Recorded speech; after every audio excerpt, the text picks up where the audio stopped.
여러분 안녕하세요. 오늘은 모세오경의 네 번째 책 민수기 큰 그림 보기를 공부하겠습니다. 모세오경을 흘러가는 큰 중심줄기는 아브라함에게 주신 세 가지 약속, 땅과 큰 민족, 그리고 열방이 너로 말미암아 복을의 약속이라고 말씀드렸었죠. 약속대로 이스라엘은 큰 민족으로 번성했고 하나님은 그들을 애굽에서 꺼내셔서 열방의 복이 되기 위한 제사장 나라의 거룩한 백성 만들기 프로젝트를 시작하셨습니다. 애굽에서 탈출한 지 2년째 되던 1월 1일에 성막이 세워지고 그 성막에서 거룩하신 하나님과 함께 살아가는 거룩한 백성이 되기 위해서 레위기의 법을 받았어요. 그 다음은 뭐 할 차례인가?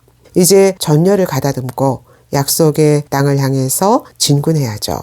민수기는 시내산에서 마지막 행군 준비를 마치고 아브라함에게 약속하셨던 그 땅을 향해 진군하는 책입니다. 지리적으로는 시내산에서 바람강야로, 바람강야에서 요단 동편 모압 평지로 이동하는 경로이고요. 시간상으로는 시내산에서 약 2달, 바람강야에서 약 38년, 모압 평지에서 약 5개월 동안 머무는 코스입니다. 지리적인 세 포인트 지점은 시내산, 바람강야, 모압 평지이고 시간상으로는 시내산에서 모압 평지에 도착할 때까지 총 40여 년의 시간이 흘러간 것이죠. 민수기라는 제목은 70인역본 아리스모이에서 유래한 건데요. 개수 또는 숫자들이란 뜻입니다. 이 제목을 영어 성경이 넘버스로 번역하고 우리말 성경이 백성이 수를 센다로 풀이해서 민수기로 부르게 된 것이죠. 반면 히브리 성경은 책의 첫 절에 한 단어를 따서 이 책을 광야에서라고 부릅니다. 이 두 가지 이름에는 이 책을 바라보는 두 가지의 다른 시각이 반영되어 있어요. 민수기라는 이름은 이 책의 중요한 관심사가 1장과 26장에서 실시된 두 번의 인구조사에 있다라고 보는 겁니다. 이 경우 두 번의 인구조사를 기준으로 1장부터 25장은 출애굽 1세대의 이야기, 두 번째 인구조사가 실시되는 26장부터 마지막 장까지는 출애굽 2세대의 이야기가 되는 것이죠. 문제는 왜 두 번의 인구조사가 필요했는가 이겁니다. 1장의 인구조사에서 계수되었던 출애굽 1세대는 정탐꾼 반역 사건으로 광야에서 모두 죽었습니다. 이 반역 세대가 다 죽기를 기다리는 그 잔인한 시간이 흘러간 뒤에 두 번째 인구조사가 실시되는 거예요. 그것이 민수기라는 이름이 내포하고 있는 섬뜩한 메시지입니다. 광야에서라는 이름은 이 책의 관심사가 이스라엘이 시내산을 떠나 모압 평지에 도착할 때까지 그 광야의 여정에 있다라고 보는 거예요. 이 경우 민수기는 이스라엘이 시내산을 떠나는 10장 11절을 전후해서 앞에 부분은 시내산에서의 행진 준비, 뒷부분은 약속의 땅을 향해서 행진하는 광야의 여정으로 볼 수 있습니다. 역시 문제는 왜 40년을 광야에서 배회했는가 이겁니다. 시내산에서의 출정 준비는 완벽했습니다. 그러나 광야의 행진이 시작되자마자 그들은 곧 맥없이 무너집니다. 광야 40년에는 이 시내산의 준비와 광야라는 실전 사이에 놓인 뼈아픈 괴리가 존재하는 것이죠. 그것이 광야에서라는 이름이 주는 섬뜩한 경고입니다. 그럼 이제 민수기의 중심 주제를 볼게요. 아브라함에게 주신 세 가지 약속 중에서 민수기가 맡은 가장 중요한 약속은 땅의 약속입니다. 민수기는 약속의 땅을 향한 여정 보고서예요.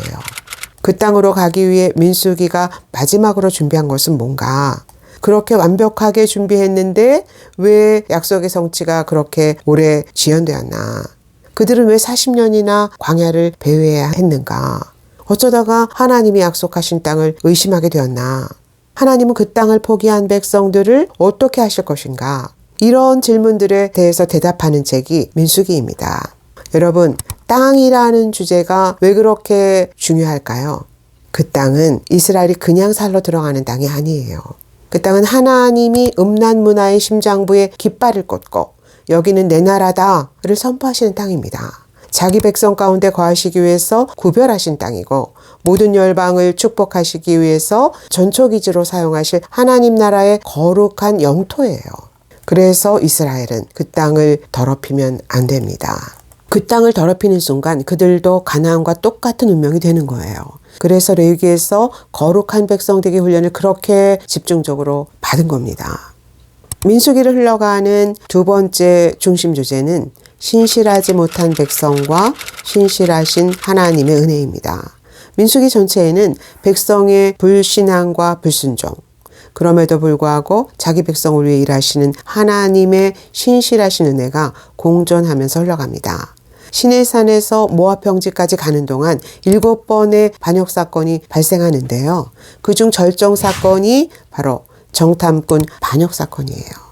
이 사건으로 출애굽 1세대는 모두 광야에서 엎드러진 시체 더미가 됩니다. 그러나 하나님은 아브라함에게 주신 약속을 끝까지 지키세요. 광야 40년은 출애굽 1세대가 죽기를 기다리는 시간인 동시에 출애굽 2세대를 기다리는 시간입니다. 하나님은 새로운 세대와 함께 다시 시작하시기 위해서 40년을 기다리세요. 심판의 시간이 흘러가는 한쪽에서 그들과의 약속을 끝까지 지키시는 하나님의 신실하신 은혜가 함께 흘러간 것이죠. 그 은혜의 절정 사건이 바로 발람 사건입니다. 여러분, 오경 전체에서 이 사건보다 더 자기 백성을 향한 하나님의 신실하신 은혜를 감동적으로 보여주는 장면은 없습니다. 민수기의 주인공은 실패하는 백성이 아니라 그 백성에 대해 끝까지 신실하신 하나님 자신이세요. 그래서 민수기는 하나님의 큰 구속의 이야기를 예시하는 작은 구속의 이야기인 것이죠. 자격이 아니라 오직 믿음으로 구원받는 신약 성경의 신학과 같은 맥락에 있는 겁니다. 자, 그러면 이제 이 중심 주제를 바탕으로 민수기 전체 이야기를 스케치해 보겠습니다. 민수기 1장 1절부터 10장 10절까지는 아직 시내산이에요. 시내산을 떠나기 전 약속의 땅으로 들어가기 위해서 마지막 출정 준비를 하는 것이죠. 이 출정 준비는 외곽의 진영을 조직하는 것으로 시작됩니다. 먼저 가나안 정복 전쟁으로 해서 싸움에 나갈 만한 20세 이상의 남자들을 계수하는 병력 조사가 실시되죠. 그 다음 진을 배치하고 행군 순서를 정합니다. 그리고 나서 성막을 섬길 레위인과 제사장들을 따로 계수합니다. 이 외곽 조직의 핵심은 성막이에요. 모든 진영의 구조는 성막을 정중앙에 놓고 배치되고 있습니다. 이 군대는 성막을 중심으로 움직이는 하나님의 성막 군대다라는 뜻이죠. 이스라엘에게 가장 중요한 출정 준비는 뭔가? 진의 중심에 계신 하나님이 전투의 승패를 가르신다는 것을 믿는 겁니다. 거기에 성막 군대의 사활이 달려있는 거예요. 그 다음 진영 내부를 정화합니다. 여러분, 이들의 광야 행진은 민족 대이동이에요.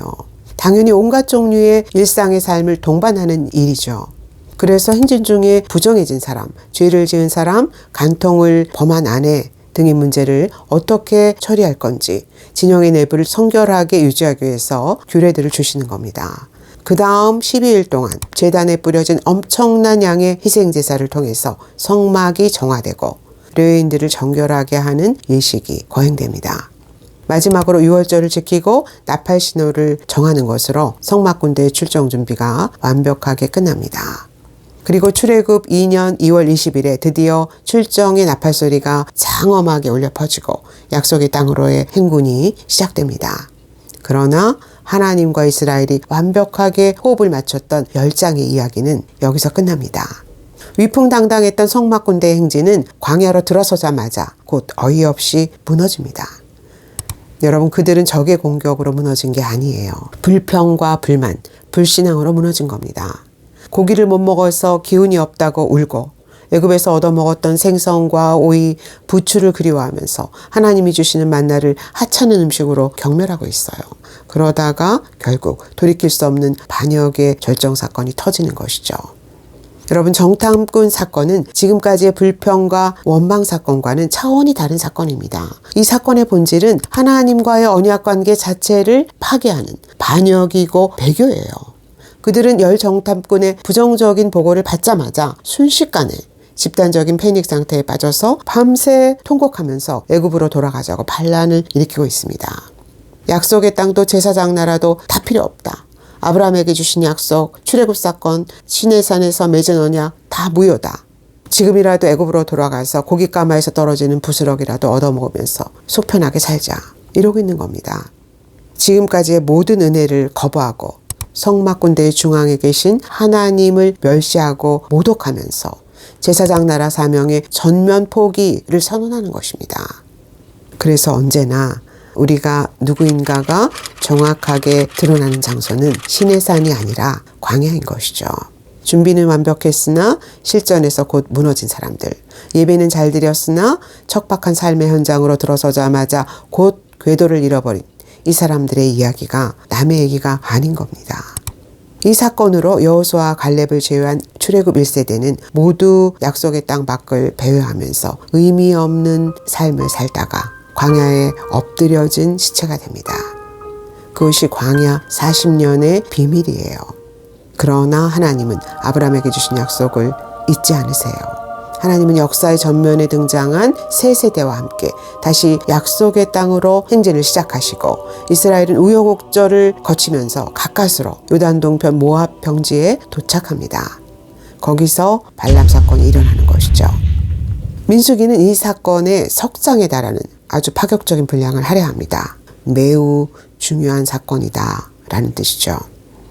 이 사건은 하나님이 이스라엘을 저주하려는 발락 왕의 음모를 제압하시고 당대 최고의 이방술사로 알려졌던 발람의 그 사악한 입술을 비틀어서 저주 대신 자기 백성의 영광스러운 미래를 축복하게 하신 반전 드라마의 절정사건입니다.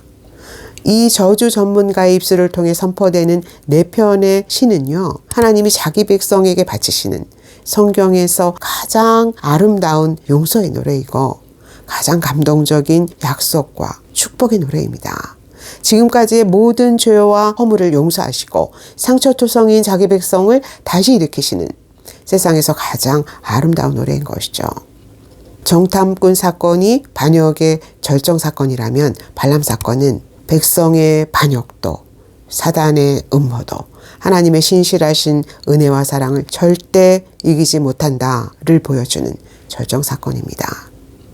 그래서 용서란 우리가 하나님의 명예를 실추시킨 바로 그 자리에서 하나님의 신뢰를 받는 그런 경이다라고 하는 것이죠. 여러분, 발람 사건의 더 깊은 의미는 제가 책에 자세히 써놨으니까요. 책이 있으신 분들은 꼭 읽어보시기 바랍니다. 민수기가 이스라엘의 희망이 최고조에 이르는 이 장면에서 끝나면 얼마나 좋겠어요. 참 아름다운 피날레가 되겠죠. 그런데 그 다음 장에서 바로 또 하나의 심각한 반역 사건이 발생합니다. 이스라엘 남자들이 모압 여인들의 꼬임에 빠져서 바알보올의 음란한 섹스 제사에 접속된 거예요. 가나안의 음란 종교와 전쟁을 치러야 하는 제사장 나라 백성이 그 땅에 들어가기도 전에 약속의 땅 문턱에서 미리 음란 종교의 맛을 본 겁니다. 이 사건으로 24,000명이 연병으로 죽는 무서운 죽음의 재앙이 다시 이스라엘 진영에 임하고 1장에서 계수되었던 1세대의 마지막 생존자들은 이 사건을 끝으로 완전히 무대에서 사라집니다. 이 사건 후 두 번째 인구조사가 실시되고 새로운 세대의 준비가 시작되는데요. 그런데 이 새로운 세대 속에서 다시 제2의 정탐꾼 사건이 될 수 있는 잠재적 반역 사건이 일어납니다. 루벤 지파와 갓 지파가 요단 동편 땅에 정착해서 살겠다라고 나선 것이죠. 1세대가 가나안의 견관성과 장대한 안악 자손을 보고 약속의 땅을 포기했다면 세 세대는 푸른 초장이 있는 요단 동편의 그 매혹적인 땅을 보고 땅 정복을 포기하려고 하고 있는 겁니다. 모세의 무서운 책망과 경고로 이 사건의 위기는 잠정적으로 일단락됩니다. 그러나 새 세대는 이런 뜨거운 감자를 안고 약속의 땅으로 들어가는 거예요. 새 세대는 과연 눈으로 본 것이 아니라 하나님의 약속에 마음을 고정시킬 수 있을까? 그들도 1세대의 운명을 따라가는 것은 아닐까? 뭔가 불안한 예감이 들지 않나요? 그래서 그들은 신명기의 설교를 들어야 합니다. 광야의 실전에서 성공하는 한 주 되시기를 바라고요. 다음 주에 신명기 큰 그림 보기에서 다시 만나요. 할렐루야.